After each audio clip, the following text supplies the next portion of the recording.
L'eau montait vite et Loïc Mercier savait qu'il était en train de tout perdre. L'aube à Lyon, Villeurbanne, avait transformé l'atelier en un cauchemar de boue et de courant électrique.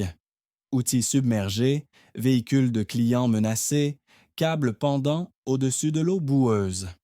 Loïc criait des ordres à Yannick et Théo, déconnectait des disjoncteurs de ses mains tremblantes, calculait mentalement un chiffre qui ne rentrerait jamais dans sa trésorerie. 300 000 euros, peut-être plus.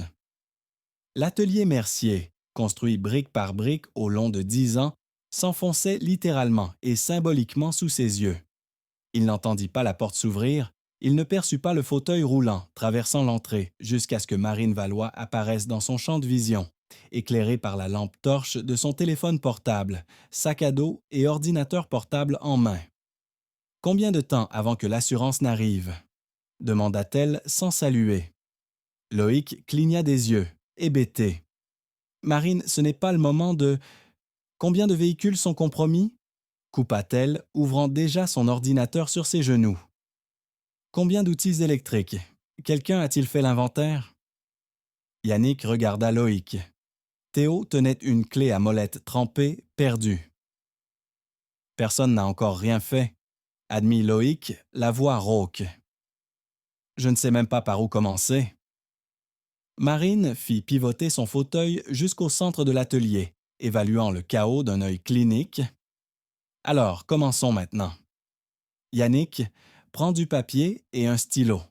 Liste tout ce qui est sous l'eau. Théo, photographie chaque secteur. Loïc, donne-moi le contact de l'assureur. Tout de suite. Il hésita une seule seconde. Puis il obéit. Dans les heures qui suivirent, l'improvisation devint méthode. Marine appela l'assureur, exigea une expertise immédiate, embaucha une entreprise de séchage industriel et mit en place un inventaire numérique, tandis que l'équipe dictait les pertes.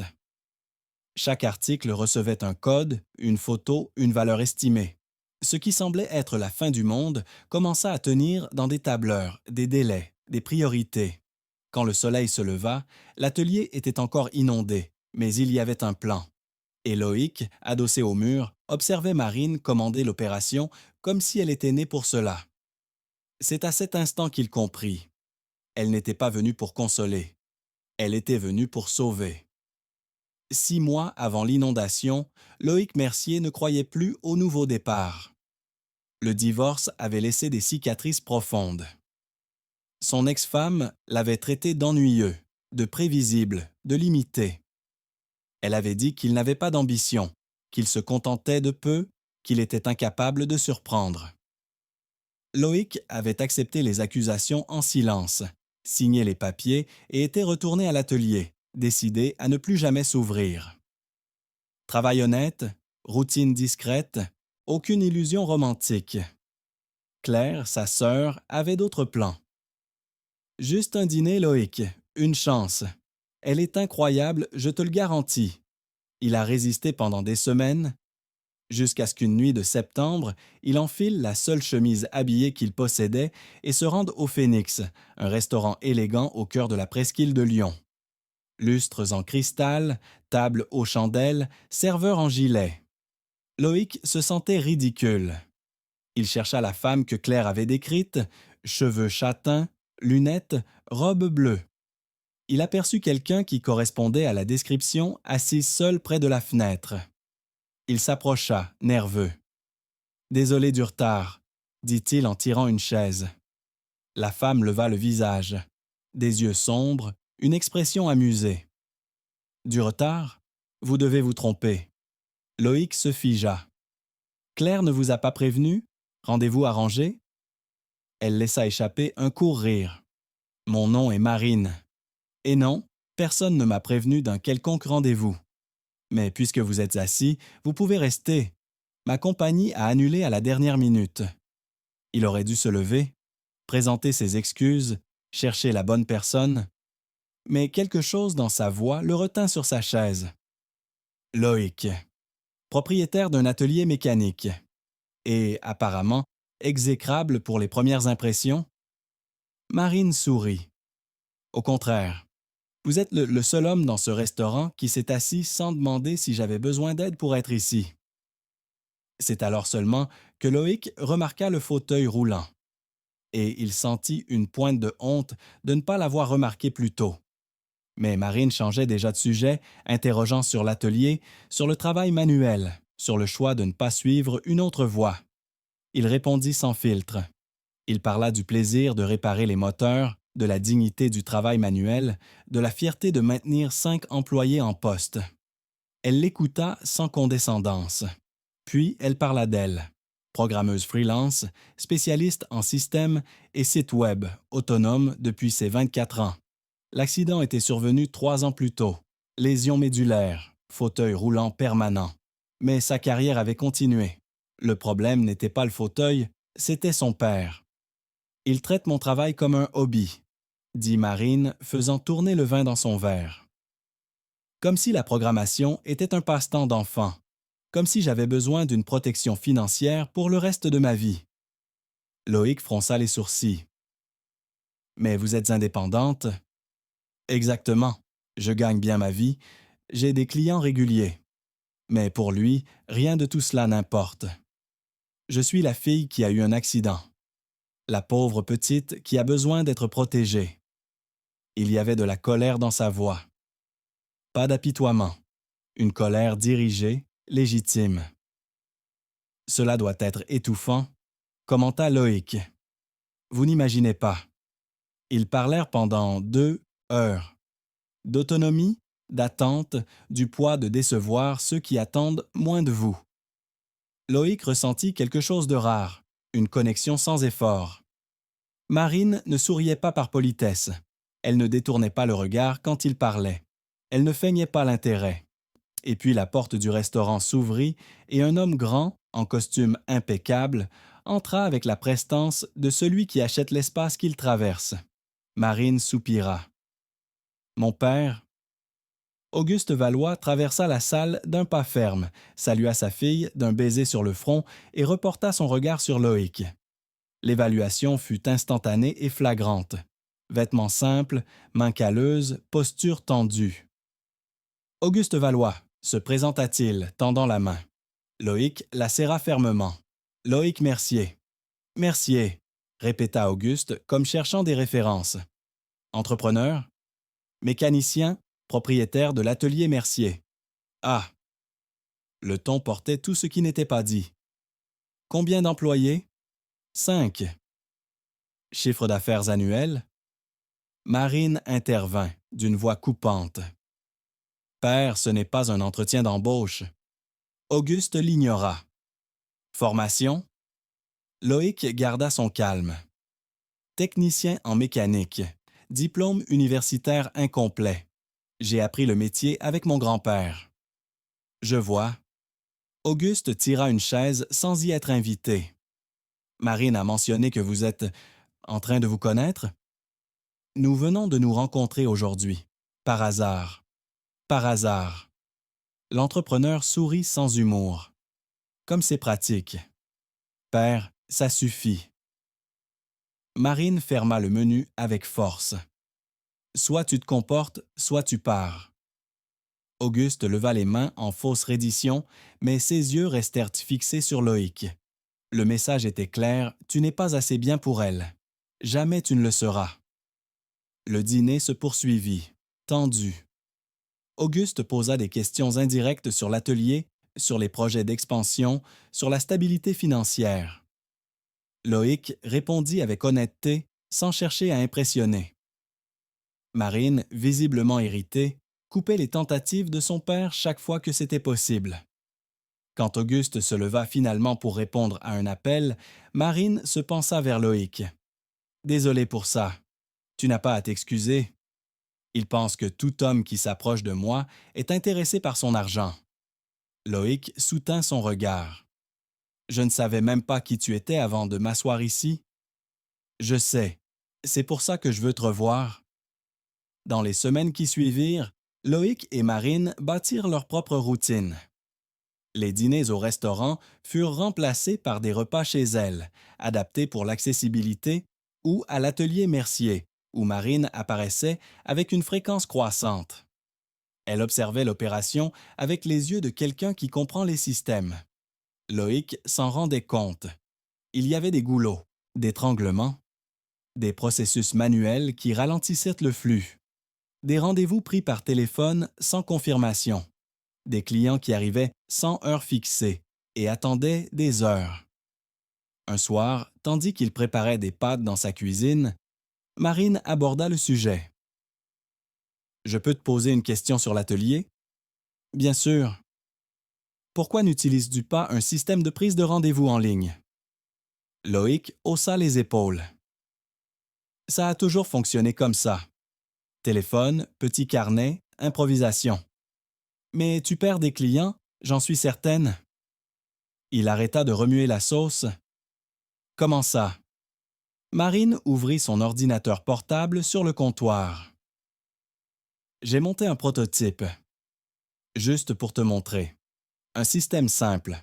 Le client va sur le site, choisit le service, voit les horaires disponibles, prend rendez-vous. Il reçoit une confirmation par email et SMS. Toi et l'équipe, vous avez une vue claire de tout ce qui est programmé. Pas de confusion, pas d'oubli. Loïc a regardé l'écran. Interface propre, intuitive. Ça coûte combien, un truc pareil? Rien, je le fais. Marine, ce n'est pas de la charité, Loïc. C'est un investissement. Si ça marche, tu grandis. Si tu grandis, je suis contente. C'est aussi simple que ça. Il a hésité. Accepter de l'aide avait toujours été difficile, mais il y avait une logique dans la proposition et de la confiance en la personne qui l'offrait. D'accord. Essayons. Le système a été mis en ligne 3 semaines plus tard. Le premier mois, les rendez-vous ont augmenté de 20%, le second de 40%. L'atelier a embauché un 6e mécanicien. Loïc a étendu les horaires d'ouverture. Marine a commencé à s'occuper aussi de la partie administrative. Non par imposition, mais par nécessité pratique. Documents fiscaux, comptabilité de base, marketing digital. Elle n'interférait pas dans les décisions techniques. Elle ne donnait pas d'ordre. Elle organisait juste ce qui était en vrac. L'équipe l'appelait la seconde chef. Avec respect, avec gratitude. Et Loïc, pour la première fois depuis son divorce, se sentait faire partie de quelque chose de plus grand que son propre fardeau. Mais l'intimité, elle aussi, devait être construite. Une nuit, après le dîner, Marine a abordé le sujet que beaucoup évitaient. « Je dois t'expliquer certaines choses. À propos de mon corps? » Loïc a acquiescé, attentif. La lésion médulaire affecte la sensibilité et la mobilité sous la taille. Certaines fonctions sont limitées, d'autres adaptables. Le sexe est possible, mais différent. Cela demande de la patience, de la communication. Tu dois me dire si tu es prêt à apprendre. Il lui a tenu la main. Je le suis. Et si c'est difficile?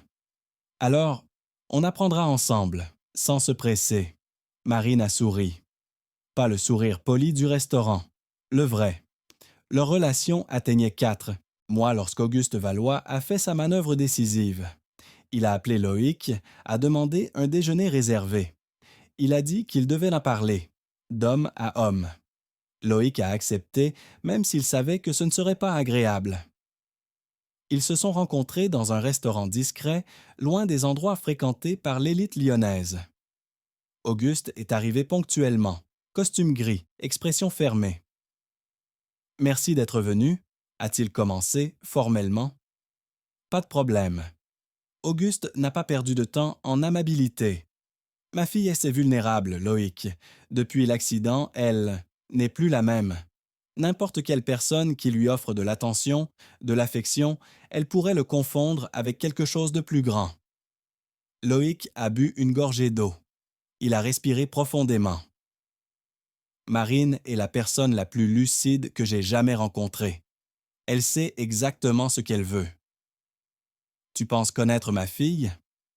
J'apprends, chaque jour. Auguste s'est penché en avant. Je vais être franc. Vous êtes un homme décent, travailleur. Mais vous n'avez pas le profil que j'espérais pour elle. Vous n'avez pas de position sociale, pas de formation, pas de... d'argent, compléta Loïc sans colère. De stabilité financière, corrigea Auguste. Marine a besoin de sécurité, de quelqu'un qui puisse la soutenir si quelque chose tourne mal. Elle subvient seule à ses besoins. Pour l'instant, Loïc appuya ses mains sur la table. Avec tout le respect que je vous dois, Monsieur Valois, Marine n'est pas votre propriété. Et je ne suis pas une menace. Je suis quelqu'un qui la respecte, qui l'écoute, qui ne prétend pas ignorer son fauteuil, mais n'en fait pas non plus le centre de tout. C'est ce que je peux offrir. Si cela ne vous suffit pas, j'en suis désolé. Mais c'est elle qui décidera. Pas nous. Auguste se cala dans son fauteuil, évaluant la situation. Vous avez du courage, je le reconnais, mais le courage ne paie pas les factures. Le travail honnête, si. Et je travaille depuis l'âge de 15 ans. Le silence entre eux fut long. Auguste, finalement, soupira. Je ne demande qu'une chose. Si à un moment donné vous sentez que vous ne pouvez pas suivre, ne prolongez pas la situation. Marine a déjà trop souffert. Loïc hocha la tête. Mais il savait que cette conversation ne mettrait pas fin à la résistance du père de Marine. Quand il le raconta à Marine, elle explosa. « Il t'a appelé pour quoi faire? Pour t'intimider? » « Plus ou moins. »« Je vais lui parler. »« Marine, ce n'est pas nécessaire. »« Si, c'est nécessaire. » Elle saisit son portable avec force. « Il n'a pas le droit de faire ça. » Loïc lui tint le poignet, doucement. « Il a peur? Peur de te perdre? Peur de te voir souffrir de nouveau? C'est maladroit, c'est étouffant, mais c'est de la peur. » Elle respira profondément, les yeux embués. « Et alors? Il ne peut pas me protéger de tout. Il ne peut pas décider pour moi. » « Je sais. Et tu as déjà décidé? Je suis là. » Marine détendit ses épaules. Elle appuya son front contre sa poitrine. « Merci de ne pas abandonner. »« Je n'abandonnerai pas. » La pluie commença un mercredi soir et ne s'arrêta pas pendant 3 jours. Lyon se réveilla inondé. Les rues se transformèrent en rivières, les sous-sols en lacs, les commerces furent envahis par l'eau boueuse qui dévalait du nord de la ville. L'atelier Mercier, situé dans une zone basse de Villeurbanne, fut l'un des premiers à être touché. Loïc arriva à 4 heures du matin, après que l'alarme eut retenti. Il ouvrit le portail et trouva 30 centimètres d'eau recouvrant le sol. Des voitures de clients partiellement submergées, des outils électriques compromis, des câbles dénudés, dangereux. Il appela Yannick et Théo, leur demanda de venir immédiatement, coupa l'électricité. Commença à sortir les véhicules dans la rue, un par un, tout en calculant l'ampleur de la catastrophe. 300 000 €, au minimum. L'assurance couvrirait une partie. Mais la bureaucratie prendrait des semaines, peut-être des mois, et l'atelier ne pouvait pas rester à l'arrêt aussi longtemps. Les clients partiraient, les employés seraient sans salaire. Tout ce qu'il avait construit était en jeu. C'est alors que Marine arriva. Marine Valois entra sans prévenir, sac à dos, ordinateur portable à la main, le regard déterminé. « Que fais-tu ici? » demanda Loïc, surpris. « Je suis venu aider. »« Marine, c'est dangereux. Il y a de l'eau, il y a de l'électricité. Et il y a du travail. » Elle fit pivoter son fauteuil roulant jusqu'au centre de l'atelier. « Quelqu'un a fait un inventaire? » Non. Quelqu'un a appelé l'assurance? Pas encore. Quelqu'un a engagé une entreprise de séchage? Loïc passa la main sur son visage, épuisé. Je ne sais pas par où commencer. Marine ouvrit son ordinateur. Alors, je commence. Yannick, prends du papier et un stylo. Théo, photographie tout ce qui est sous l'eau. Loïc, donne-moi le numéro de l'assureur. L'équipe obéit. Dans les minutes qui suivirent, l'atelier cessa d'être un chaos. Marine appela l'assurance, exigea une expertise immédiate, envoya des photos, décrivit les dégâts. Elle engagea une entreprise de séchage industriel qui arriverait dans les 2 heures. Elle monta un tableur numérique où chaque article endommagé était catalogué avec photos, code, valeur estimée. Yannick dictait, Théo photographiait, Loïc retirait l'eau avec des raclettes et des seaux, et Marine coordonnait le tout, voix ferme, décision rapide. Quand le soleil se leva, l'atelier était encore détrempé. Mais il y avait de l'ordre. Il y avait un plan. Il y avait un avenir. Loïc, adossé au mur, observa Marine terminer un appel avec un fournisseur. Elle raccrocha, le regarda et sourit, fatiguée. « Ça va marcher? » Il la crut. La récupération prit 3 semaines. L'assurance couvrit 200 000 euros. Il en manquait 100 000. Marine suggéra un prêt à faible taux d'intérêt, négocié par l'intermédiaire d'un de ses contacts à la banque. Loïc accepta, mais posa une condition. Elle serait associée minoritaire, 10% de l'atelier. Non pas comme une faveur, mais comme une reconnaissance. Marine refusa. « Je ne veux pas d'association, Loïc. Je veux que tu grandisses. » « Alors grandis avec moi, officiellement. » Elle hésita, puis elle accepta. L'atelier Mercier rouvrit en octobre, rénové, équipé, organisé. Le système de prise de rendez-vous fut étendu. Marine prit en charge le marketing numérique, créant des campagnes ciblées. Les rendez-vous doublèrent. L'atelier embaucha 2 mécaniciens supplémentaires. Et c'est dans ce contexte, un matin de novembre, qu'Auguste Valois fit son apparition. Loïc était au sol, sous une voiture, lorsqu'il entendit la voix familière. Impressionnant. Il sortit de sous le véhicule, essuya ses mains sur un chiffon. Auguste se tenait à l'entrée, observant les lieux. « Monsieur Valois. »« Loïc. » Il s'approcha lentement, observant les machines de séchage toujours en fonction, les nouveaux outils, l'équipe travaillant avec efficacité. « J'ai entendu parler de ce qui s'est passé ici, de l'inondation. Ce fut difficile, mais nous avons surmonté l'épreuve. » Auguste s'arrêta devant lui. Marine m'a raconté qu'elle avait coordonné la récupération. Elle a sauvé l'atelier. Et tu l'as laissé faire? Loïc fronça les sourcils. Comment ça? Tu l'as laissé prendre les rênes. Tu n'as pas essayé de la protéger, de l'écarter, de tout faire seul. Tu l'as laissé diriger. Parce qu'elle était la bonne personne pour ça. Auguste hocha la tête, lentement. Puis il soupira. J'ai traité ma fille comme une fragile depuis l'accident. Je pensais que je la protégeais. Mais je l'étouffais. Il regarda Marine, qui travaillait dans le bureau improvisé à l'arrière. Tu la traites d'égal à égal, pas comme une victime. Loïc ne répondit pas. Il attendit simplement. Je veux te faire une proposition, continua Auguste. 500 000 euros. Un investissement dans l'atelier Mercier, l'expansion. Une 2e unité, ce n'est pas de la charité, c'est des affaires. Toi et Marine, vous gérez. Je reste en dehors, juste un associé investisseur, 10%. Loïc cligna des yeux, incrédule. Pourquoi? Parce que je me suis trompé. Sur toi, sur elle, sur tout. Auguste lui tendit la main. Et parce que je veux arranger ça avant qu'il ne soit trop tard. Loïc lui serra la main, fermement, sans rancune. Je vais réfléchir à la proposition. Marine a déjà accepté. Il ne manque que toi.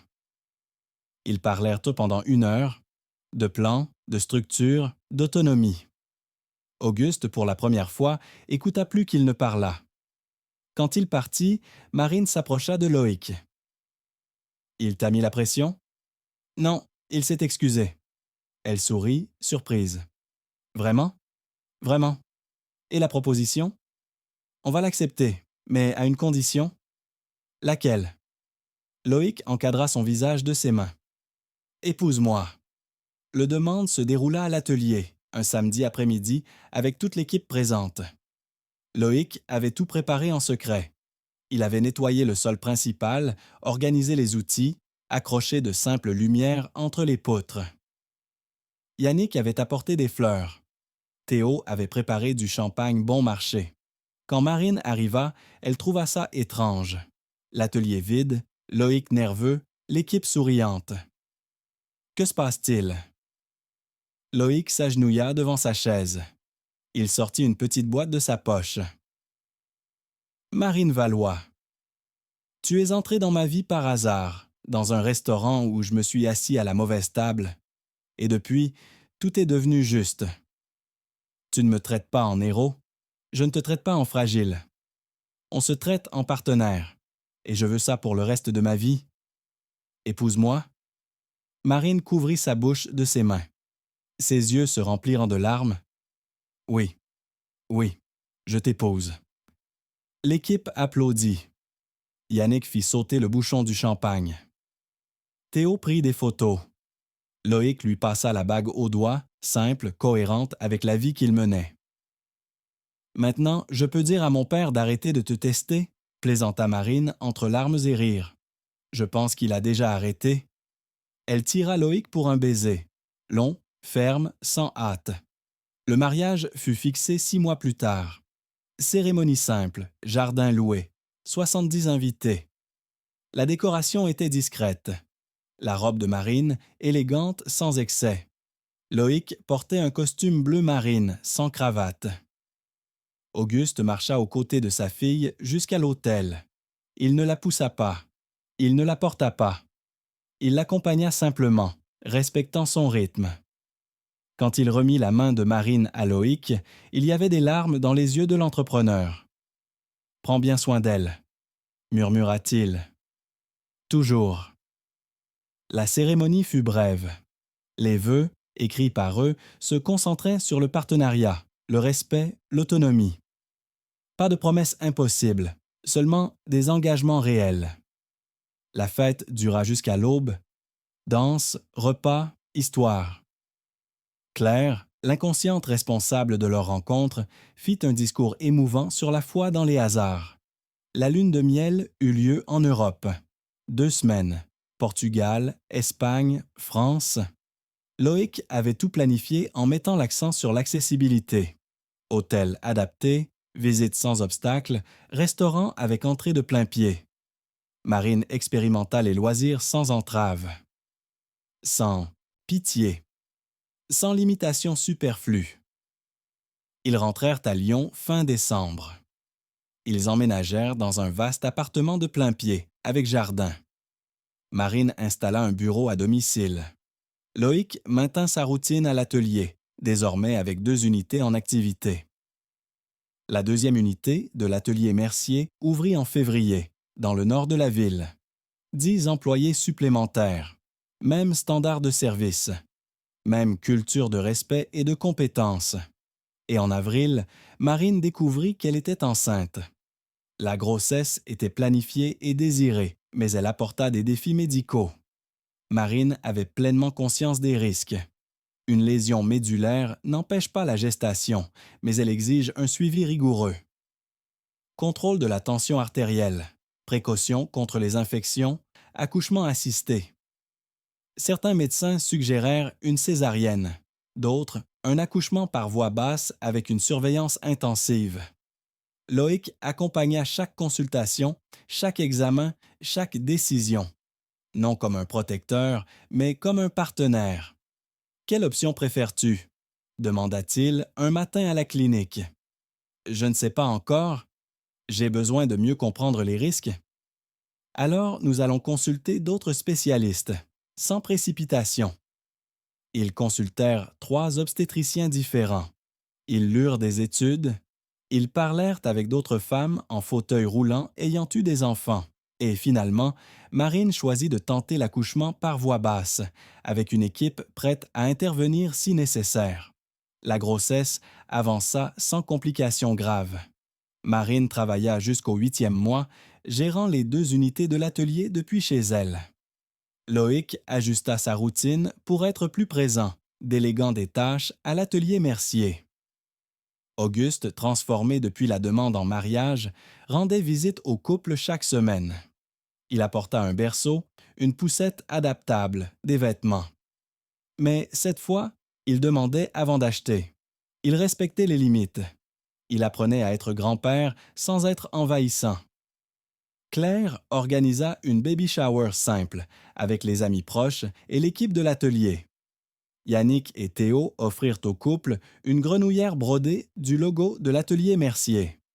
Futur mécanicien, plaisanta Yannick. Marine rit. Ou future programmeuse? Ou les deux? Compléta Loïc. L'accouchement eut lieu une nuit de novembre, presque 2 ans après leur mariage. Le travail fut long, épuisant, mais maîtrisé. Loïc tint la main de Marine durant chaque contraction, respira avec elle, essuya sa sueur, répéta qu'elle était forte. Et quand Thomas naquit, en pleine santé, pleurant fort, pesant 3,5 kg, la pièce entière fut inondée de larmes.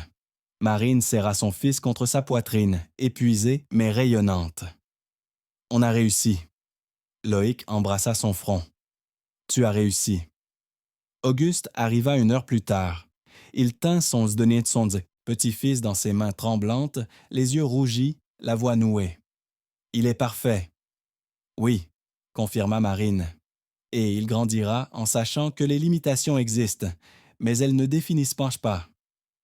Auguste acquiesça, incapable de prononcer un mot. Les premiers mois avec Thomas furent intenses. Nuits courtes, apprentissage constant, ajustement de routine. Loïc et Marine se partagèrent naturellement les tâches. Ils changeaient les couches, préparaient les biberons, calmaient leur fils dans ses bras. Elle allaitait, organisait les emplois du temps, maintenait son travail à distance. L'atelier continua de croître. L'équipe assuma davantage de responsabilités. Et le couple apprit que le partenariat ne se dissout pas avec la parentalité. Il s'adapte simplement. 5 ans après le mariage, la vie de Loïc et Marine était épanouie, mais réaliste. Thomas courait dans le jardin de la maison, jouant avec des petites voitures, pendant que ses parents l'observaient depuis la terrasse. L'atelier Mercier opérait avec 3 unités, 25 employés. Un chiffre d'affaires annuel qui dépassait les 2 millions d'euros. Marine dirigeait le pôle numérique et administratif. Loïc, les opérations techniques. Auguste, désormais grand-père présent et respectueux, rendait visite à ses petits-enfants. Marine était de nouveau enceinte, cette fois d'une fille, sans tenter de contrôler leurs décisions. Il avait enfin appris que protéger ne signifie pas emprisonner. Claire, fière du hasard qu'elle avait provoqué, aidait avec Thomas chaque fois que c'était possible. L'équipe de l'atelier traitait Marine comme une leader légitime, non comme une extension de Loïc. Et Loïc, auparavant un homme qui ne croyait pas au nouveau départ, savait à présent que sa vie avait réellement commencé cette nuit-là au Phénix, lorsqu'il s'était assis à la mauvaise table et avait trouvé la bonne personne.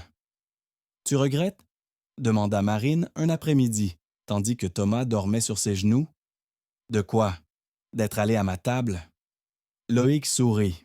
« Ce fut la meilleure erreur de ma vie. » Elle posa sa tête sur son épaule. La mienne aussi. Le soleil se couchait sur Lyon. La ville, qui avait été témoin d'inondations, de luttes, de résistance et de victoires, poursuivait son rythme. Et dans cette maison, avec son jardin adapté, ses jouets éparpillés et ses projets d'avenir, vivait une famille qui avait appris la vérité la plus simple et la plus difficile. L'amour n'est pas de sauver quelqu'un, il s'agit de construire ensemble. L'atelier Mercier, qui avait failli sombrer dans l'inondation de cette nuit-là à Villeurbanne, était désormais le symbole d'une victoire concrète. Non par miracle, mais par le travail, par la méthode, par le partenariat. Et chaque fois que Loïc posait son regard sur Marine, travaillant sur l'ordinateur, jouant avec Thomas, discutant de stratégie, riant d'une bêtise, il savait qu'elle n'avait pas besoin de lui pour être complète. Mais elle avait choisi d'être à ses côtés. Et cela, au fond, était tout. La vie n'avait pas offert de conte de fées. Elle avait offert quelque chose de mieux. Une réalité partagée, des défis affrontés en duo, des victoires obtenues à la sueur de leur front. Thomas se réveilla, demanda de l'eau. Marine s'avança avec sa chaise. Loïc alla à la cuisine. Ils revinrent ensemble. Et l'histoire, qui avait débuté au restaurant Le Phénix par pure méprise, continuait de s'écrire. Non pas sur les pages d'un livre, mais sur le sol de l'atelier, dans le jardin de la maison, dans les feuilles de calcul de l'ordinateur, dans les étreintes avant de dormir. Sans drame inutile, sans sauveur. Juste deux personnes qui s'étaient choisies et continuaient de se choisir chaque jour.